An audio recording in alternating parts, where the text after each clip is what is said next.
እናቴ ግን እዛ ካሉ ሴቶች ጋር እኩል ልታመሳስልሽ አልፈልግም ብሎ ለሊም አደይ ፏፏ አድርጋት ጉዟቸውን ወደ ዴቭ እናት ቤት አደረጉ።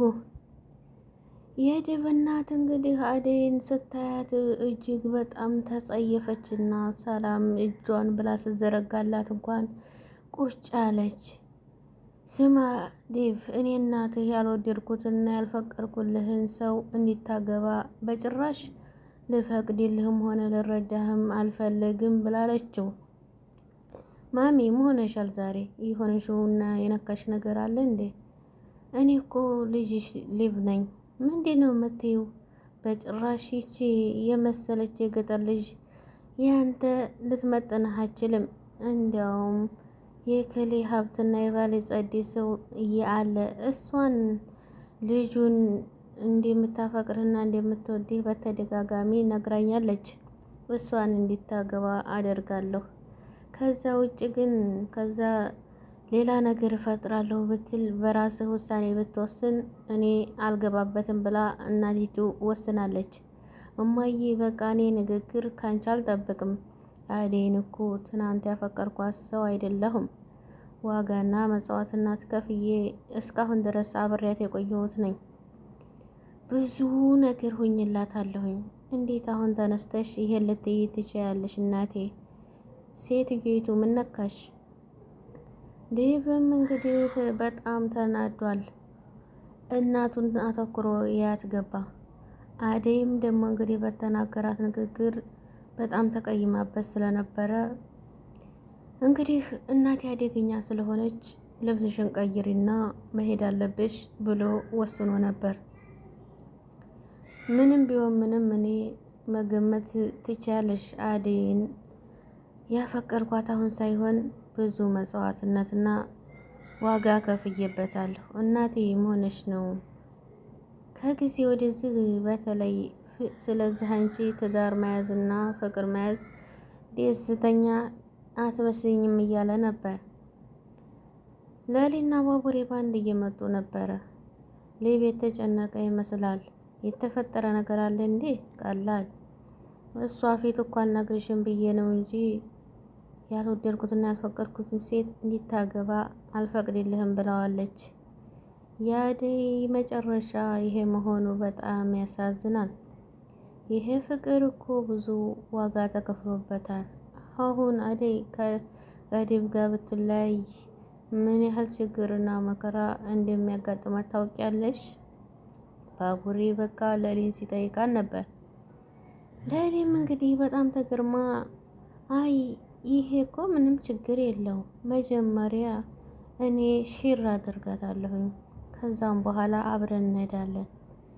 ይቺ ልጅ እኮ ምንም አይወጣላትም፣ ችግሩ ከዴቭ ሊሆን ይችላል እና አብረን ነው የምንሄደው። አደይ እንዳታስቢ፣ ምንም እንዳትጨነቂ።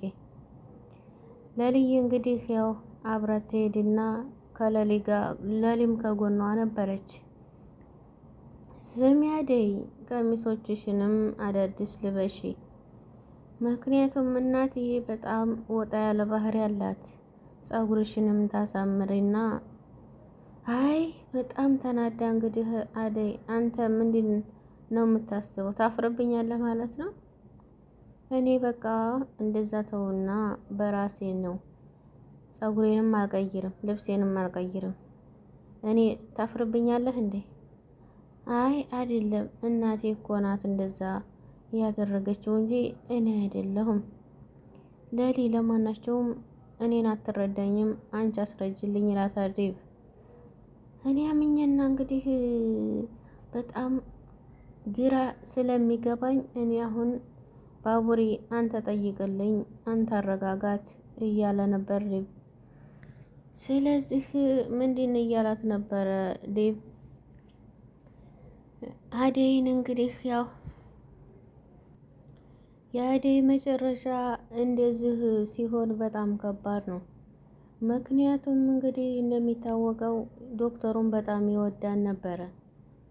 ስለዚህ እሷን ዶክተሩ ደግሞ እንደሚወዳት አደይ አታውቅም። ስለዚህ እሷ ደግሞ ዴቭን ስለምትወደው ዴብም እሷን ስለሚወዳት በቃ እንግዲህ ከፍቅርና ከሁሉም እንትን ብላ ነበር።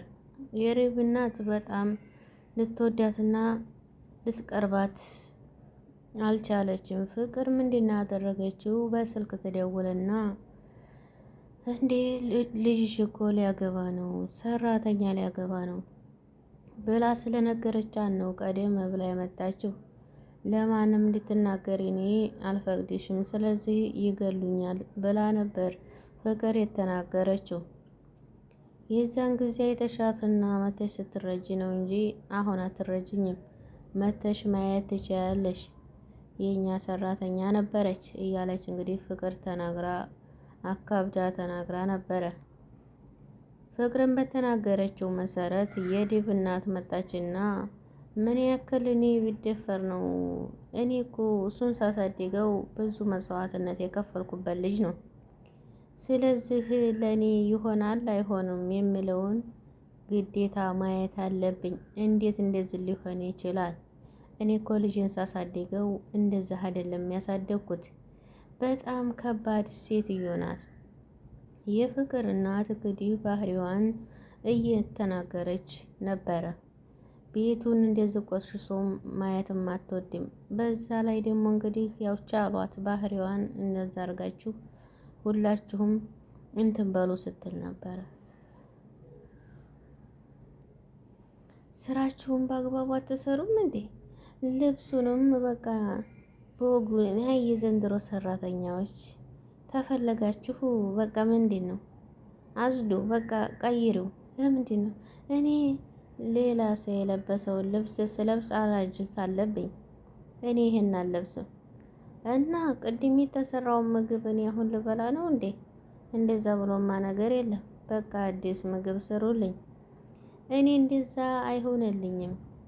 ለረጅም ጊዜ ተበላሁ ነው እንጂ ጣፍጦ ይበልቼ ነው እንጂ ያንኑ ሽሮ ልበላ ነው የምበላ ነው እንደሚመስልሽ እያለች ትገኛለች። ሮሚ እንግዲህ በጣም ግራ ገብቷታል። ሁላችሁም አንድ ቦታ ሳይሆን ቡናውንና ምግቡን ስሩ እያለች ትገኛለች። ሴትዮቱ በጣም አደገኛ ናት። አንቺ ስትደናበሪ እንደባለፈው ውሃውን እንዳደፊ ትላትና አይ ሮሚ ምን አይነት ሴትዮ ናት የመጣችብን? ሂጂ አንቺ ቡናውን አፈላሊ፣ እኔ እዚሁ ልደናበር ብላ እንግዲህ ሄልዬ ስራዋን እየሰራች ትገኛለች።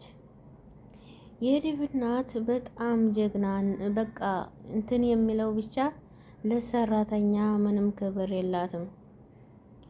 በጣም ያሳዝናል። ከዛ እንግዲህ ትመጣና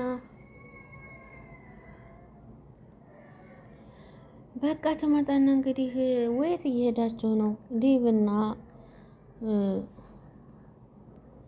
የዴብ እኮ እናቴ መታለች ሲላት እጅ በቃ እኔ እነግራታለሁ፣ እኔ ያረጋጋታለሁ፣ እናንተ ቀስ ብላችሁ ትመጣላችሁ ትልና ትሄዳለች።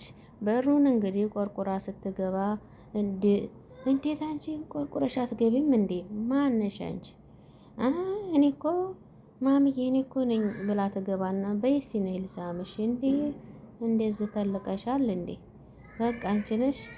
ከዛ ትመጣና አላሹ ደግሞ አሹ አይ በቃ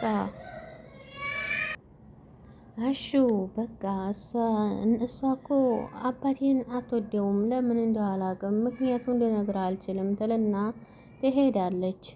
ተሄደች በኋላ እንግዲህ ይመጡና ዴብም ሁላቸውም አደይም ይመጡና የአደይ እንግዲህ አደይ እጇን ትዘይረኛለች ብላ እጇን እንደዘረጋች እንኳን ልሰልማት በጣም የምትጠየፍና ለሰራተኛም ክብር የሌላት በጣም የዴብ እናት በጣም ሰውን ያስቆጣችና እንደዚሁም ለሰዎች ምንም ክብር የሌላት በተለይ ለሰራተኛ ምንም ክብር የላትም። በጣም ነው የምታናድደው። እንደዚህ መሆን የለበትም። ሰራተኛም ያው ሰው ነው። ስለዚህ አንድ ሰው የሚጠየፈው ልብስ በለበስ አይደለም። ዋናው ነገር የልብሽ ጥራት ነው። ሰውንም ሆነ መልኩንም ሆነ ምን ልብሱንም አይተን እንትን እንል አንችልም። ዋናው ነገር የልብ ጥራት ነው። ድሃም ሆነ ሀብታምም ስለዚህ ስለለበሱ ብቻ ያን ሰው ወደዋለሁ ማለት አይደለም። አሹንም እያሰቃየችው ትገኛለች። እዚህ ቤት ያሉ ሰዎች እንዲያው መደናበር እንጂ በወጉ ስራቸውና በአግባብ አይሰሩም እያለች የዴብ እናት ሁሉንም ሰው በጥብጣለች። ይሄው ሁላ ያደረገችው ፍቅር ስለነገረቻትና ስለመጣች ነው። አንተ ምን ያንቀረፍፍሃል? እንግዲህ ነቃ ብለህ አትጠብቅም እንዴ? ስለዚህ ሌቱንም እየጠበቅኩ ነው። ምንድን እየተከፈልህ እኮ ነው ታዲያ እንደዚህ የምትሆነው ምንድን ነው ብላ ስጮህበት፣ እንግዲህ በሩ ሲቆረቆር ዳኒ የቤዛ ወንድም ይመጣና ፍቅርን ፈልጌ ነው ፍቅርን ጥሯት። ምን ፈልገህ ነው የመጣኸው? የሰው በር እንደዚህ ነው እንደሚቆረቆረው? ምን ስነ ስርዓት የሌለው ህዝብ ነው። አሁንም እንግዲህ እያማረረች ትገኛለች። የቤዛ ወንድም ዳኒ እንግዲህ ፍቅር ስትመጣ አንቺ ካድ እንዴት ትግዥኛለሽ? የቤቱን ካርታ አውጥተሽ ሰጠሻቸው አይደል? ይህን ታደርጊያለሽ ብዬ እኔ ምንም አላሰብኩ ነበር። እህቴን እንዴት አሳልፈሽ ትሰጭብኛለሽ? ይልና ይዘው በጥፊ ይመታታል። የዴቭ እናት እንግዲህ የቤዛን ወንድም መልሳ በጥፊ ትመታዋለች። ምን አይነቱ እንግዲህ ውርጋጥና ባለየ ነህ አንተ! እንዴት በግቢዋ መተህ ትማታለህ? አሹም ግራ ገባው። በቃ ምን ያንከረፈፈሃል? ከዚህ ቦታ አስወጣልኝ። ይሄልሽ ማየት አልፈልግም። ፍቅር አንቺስ ለምንድን ነው ቤትሽ እየመጡ ሲመቱሽ? ይሄን ጉድ እናትሽ ታውቃለች? አታውቅም? ማሚዬ በቃ ነይ እንሂድ እንነጋገር ስትል እንግዲህ የፍቅር እናት ተላይ ትመጣለች። ስትመጣ ማን ነው የመጣው? ማን ነው? አልሚ በቃ ጩኸትና ጫጫታ የሰማሁት አለ። ምንድን ነው? ልጅሽን እኮ መጥቶ በጥፊ አጭሎላት ሄደ። ሆነሽ ነው እንዴ? ማን ነው የመጣው? እንግዲህ እንደሚታወቀው አሹና እሷ ደብቀዋል። ስነ ስርዓት የሚባል ነገር የላችሁም እናንተ፣ በጣም ትደብራላችሁ ትልና የዴቭ እናት ተመልሳ ክላሷ ትገባለች። የመታትን እያጣራች ነበር። ስለዚህ አሹም እንዲደብቅላት ፈልጋለች።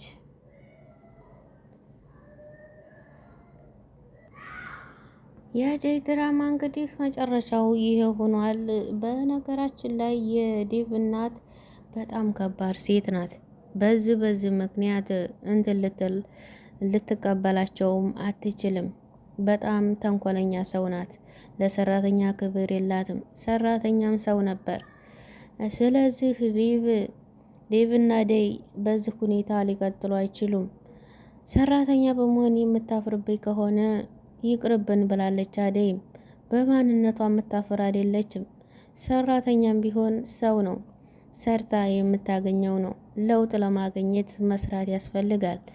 እንግዲህ አደይ እንደሚታወቀው ያለችው በፊትም ጀምራ እኔ ሰራተኛ ነኝ፣ በቃ እኔ አልሆንህም እያለችው ነበር። ዴቭን ምንም ይሁን ምንም ሰራተኛም ብትሆኒ እኔ ወድሻለሁ፣ እኔ አፈቅርሻለሁ ሲላት ነበረ። አሁን ላይ ግን እናቱ እኔ የመረኩልህን እንጂ እኔ ያልመረኩልህን ሴት አታገባም በማለት አፋርሳበታለች። ዶክተሩ ደግሞ እንደ ጉር ነው የሚወዳት አደይን። አደይ እንደሚወዳት ግን አታውቅም። ዶክተሩ ግራ ገብቶታል። መኪናም ሲነዳ ሲቀመጥም ምንም ሲል የሚያስታውሰው አደይን ነው። አደይ የሰርግ ጥሪ ሰጥታው ነበር። ላልመጣ እችላለሁ ምክንያቱም ደስተኛ አይደለሁም። እንግዲህ አደይና ለሊን በመሸኘት ላይ ያለ ዶክተሩ ዴቭ ይመጣል። ይመጣና እንግዲህ አደይ ብሎ ሊነግራት ነበር እንደሚወዳት። ዶክተሩም ሊነግራት ሲል ዴቭ ሲመጣበት በቃ አንተ በማንነቷ የምታፍርባት ከሆነ እንደዛ ልብሷን ቀይራ ጸጉሯን ተሰርታ ሳይሆን እንደዚሁ እንዳለች ነው እናት ጋር መታየት ያለባት። ማንነቷን መቀየር የለባትም። ደግሞም ታምራለች እያለው ነበር ሊቭ እንግዲህ እንደዛ ሲለው ዶክተር በማይመለከትህ ነገር ባትገባ ደስ ይለኛል፣ በቃ እሺ እያለው ነበር። ለማናቸውም እንግዲህ የአደይ ሁኔታ እዚህ ላይ ያብቅቷል። እናቲቱም ትፈቅድ አይመስልም። ዙሮ ዶክተሩ እየወደዳት ነው። ከዶክተሩ ጋር ቢሆኑ በጣም ደስ ይላል ብዬ አስባለሁ። ምክንያቱም የዴቭ እናት ምንም ለሰዎች ክብር የላትም። ላይክ ሼር እያደረጋችሁ ሀሳብ አስተያየት ያላችሁ እንቀበላለን። አሰላሙ አሌይኩም ረህመቱላሂ ወበረካቱ።